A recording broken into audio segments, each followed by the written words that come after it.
chers compatriotes des 5 départements d'outre-mer, mes chers Guadeloupéens, Martiniquais, Guyanais, Réunionnais et Mahorais, je veux vous donner mon point de vue sur les débats actuels que le statut institutionnel de nos territoires d'outre-mer.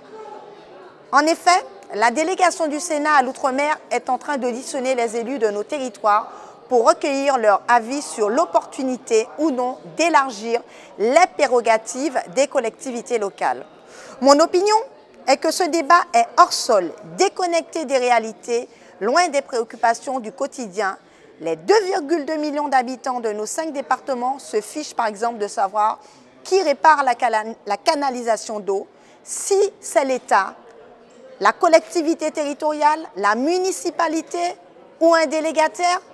Ils veulent juste que la canalisation soit réparée et pouvoir accéder toute l'année à de l'eau potable dans leur robinet correctement assainie. Ce que je reproche à ces débats, c'est que des élus débattent avec d'autres élus de trucs d'élus sans jamais qu'on se demande en quoi ça va être bénéfique pour la population.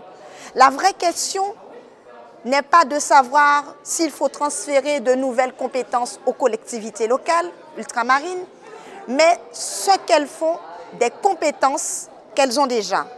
Franchement, pour rester sur l'exemple de l'eau, est-ce que le transfert de la compétence d'eau aux collectivités territoriales a été une réussite? Est-ce que nos compatriotes ont plus d'eau et de meilleure qualité dans les tuyaux? C'est l'inverse qui se passe. L'idée selon laquelle c'est à l'échelon local que les problèmes locaux seront les mieux gérés est séduisante.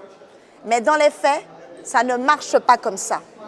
La réponse au problème est devenue complexe, incroyablement complexe, souvent trop complexe pour les collectivités qui peinent à mobiliser la ressource humaine nécessaire, et je ne parlerai pas du niveau incertain de beaucoup d'élus qui n'ont pas toujours l'intérêt général au cœur.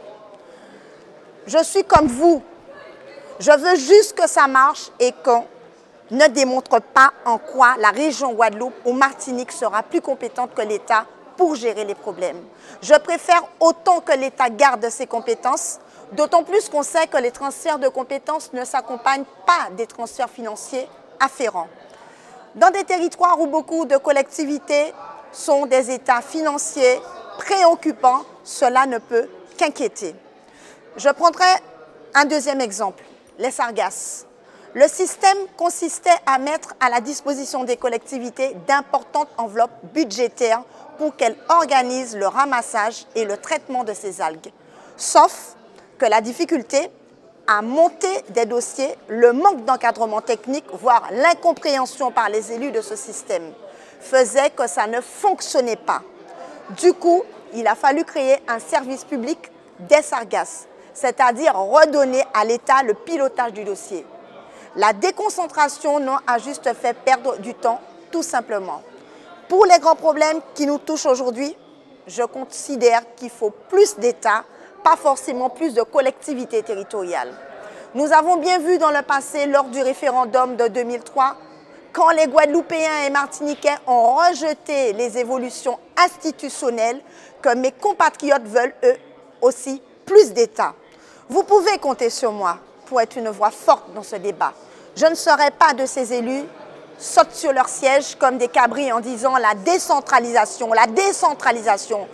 Je ne suis pas hostile par principe à l'idée d'évolution institutionnelle, mais à la condition qu'elle concerne l'ensemble des régions de France et que nos collectivités ultramarines évoluent dans le cadre du droit commun national et communautaire. En la épisode, je ne lâche rien. Merci.